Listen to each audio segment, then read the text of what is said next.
On parle peu de rentrée littéraire d'hiver et pourtant il y a plus de livres qui sont sortis pendant cette rentrée littéraire que pendant la rentrée littéraire d'août-septembre 2024. Donc je me suis dit que c'était l'occasion de faire une vidéo pour parler de cette rentrée littéraire et je vais vous présenter 4 livres que j'ai lus. Et après, promis, je me concentre sur ma pile à lire parce que du coup, à force de lire les nouveautés de la rentrée littéraire, je n'ai pas beaucoup avancé sur ma pile à lire. Je vais commencer par vous présenter la grosse claque de cette rentrée littéraire que j'ai d'ailleurs terminé de lire ce matin et donc je suis encore bouleversée par ce livre. C'est un livre dont j'ai entendu parler dans la grande librairie, ça s'appelle L'Hospitalité aux démons. Et c'est un livre dans lequel on va suivre le père. Le père, c'est un homme qui a vécu des abus sexuels quand il était plus jeune. Il a été abusé par un proche de sa famille quand il était enfant et en fait, au moment où sa fille naît, il y a tous ces traumatismes qui ressurgissent et il va essayer d'en faire quelque chose. Sa plus grande peur, c'est que en tant que victime, il reproduise les attouchements qu'il a subis sur son enfant et du coup, ça le paralyse de peur. Ce qu'il va faire pour essayer de se reconstruire et de comprendre pourquoi il ressent ces émotions-là par rapport à son enfant et par rapport à ses traumatismes, il va cartographier ce qu'il appelle le grand continent des violences sexuelles. Et ce qui est génial, c'est que du coup, c'est un livre qui est à la croisée entre un espèce d'essai et un livre de fiction. Et je pense que c'est aussi de l'autofiction. Je sais pas, il l'a pas dit dans la grande librairie, mais vu la teneur du texte, ça m'étonnerait que ce soit pas un petit peu autobiographique. En fait, ce qui est super intéressant, c'est qu'on est à la fois dans le récit du cheminement de ce père qui essaye d'aller mieux et qui essaye de grandir, de guérir ses traumatismes.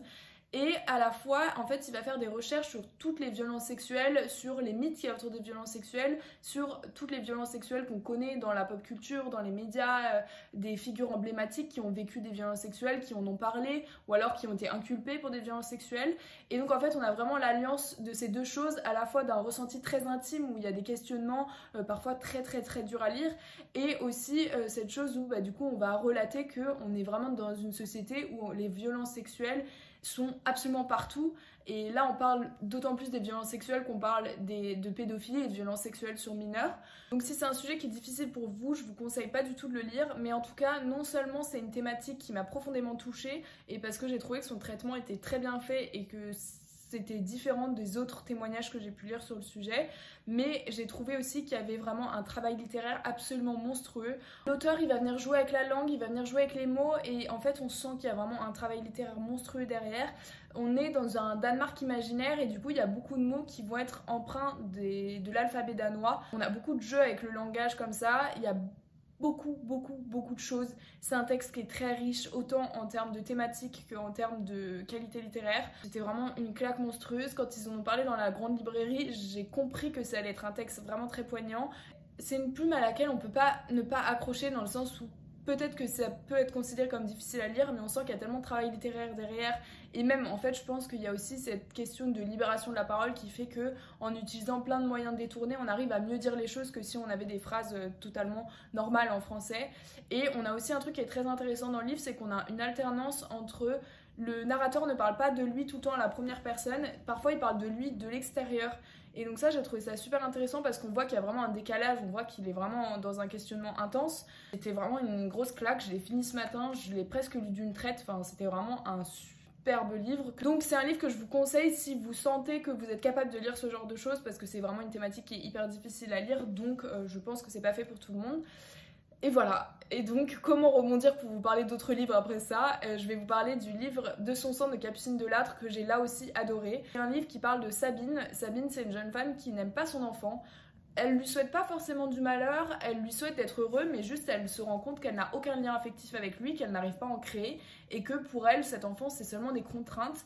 Et qu'en fait elle ne sait pas s'en occuper, elle sent qu'il n'y a pas d'attachement avec lui. Et ce qui est très intéressant dans ce livre, c'est pas vraiment le cheminement de Sabine, parce qu'en fait Sabine, elle est claire sur cette vérité-là, elle n'aime pas son enfant et elle ne veut pas s'en occuper. Ce qui est intéressant dans ce livre, c'est la réaction de ses proches à ce qu'elle dit, parce qu'en fait personne n'est capable de comprendre ce qu'elle leur dit. Sabine, c'est à la fois un personnage qu'on déteste parce qu'elle ose dire des choses qu'on oserait à peine penser parce qu'on est vraiment dans une société où c'est inconcevable qu'une mère n'aime pas son enfant et du coup le fait qu'elle dise ce genre de choses à voix haute, ça choque les gens et même le lecteur et la lectrice est choquée et du coup il y a un petit peu un truc qu'on déteste un petit peu parce qu'elle ose dire ça à voix haute et on a aussi beaucoup de peine, enfin moi j'ai eu beaucoup de peine pour cette personne, ce personnage parce que elle est profondément incomprise, parce que personne ne conçoit que ce qu'elle leur dit c'est la vérité. Tout son entourage pense que c'est une qu'elle est juste en dépression et que le temps va faire les choses, qu'elle a de l'instinct maternel, etc. Et elle leur tient tête en leur disant « je n'aime pas cet enfant ».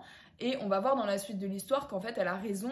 Et ce qui est fou et qui inspire de la pitié, c'est qu'on voit que vraiment l'entourage est incapable de comprendre cette vérité et de comprendre Sabine. Donc c'est un personnage qui est franchement incompris et j'ai trouvé que c'était très bien traité. J'ai bien aimé la façon dont c'était traité et je trouve que c'est un sujet qui est très intéressant et dont on parle pas assez dans les médias. Il y a un gros tabou autour des femmes qui regrettent d'avoir fait des enfants, mais je trouve ça dommage qu'on en ait pas plus dans les littératures, dans les films, etc. parce qu'en fait c'est quand même un sujet qui touche des parents, je pense surtout des femmes, mais c'est un sujet qui existe en fait et enfin voilà, c'est une réalité et je trouve ça dommage qu'on en parle pas plus. J'ai trouvé que c'était un livre super intéressant. J'ai découvert La Plume de Capucine Delatte que j'ai beaucoup aimé et j'ai un autre livre d'elle dans ma pile à lire, donc je pense que je vais le lire prochainement. Et on termine par le dernier livre de cette rentrée littéraire qui est La Longe. J'ai été un petit peu déçue, j'en ai entendu parler dans la grande librairie, ça me donnait très envie et finalement j'ai pas vraiment accroché. Dans La Longe on suit Rose. Rose elle a perdu sa fille et en fait elle arrive pas à se reconstruire et du coup son mari décide de l'attacher à une longe et de l'enfermer dans une pièce pour la sauver de ses démons. Donc quand on voit le pitch comme ça a l'air génial, sauf qu'en fait le livre est très court, je crois qu'il fait 170 pages, et on passe 70% du livre à parler de l'enfance de Rose et de plein de choses qui ne sont pas en lien avec cette histoire principale, avec la mort de son enfant et sa réaction face à la mort de son enfant.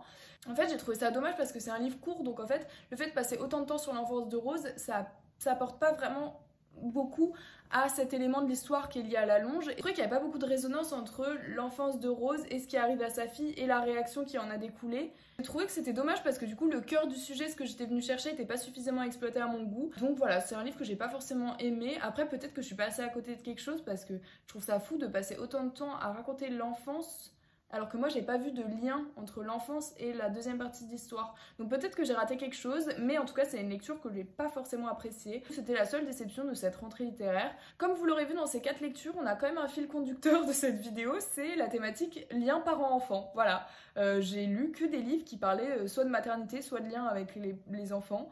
Voilà, donc c'est la thématique de cette rentrée littéraire apparemment. Donc voilà, j'espère que cette vidéo vous aura plu, qu'elle vous aura donné envie de lire les livres. N'hésitez pas à vous abonner si vous avez envie de plus de recommandations de ce genre et je vous retrouve la semaine prochaine pour une nouvelle vidéo.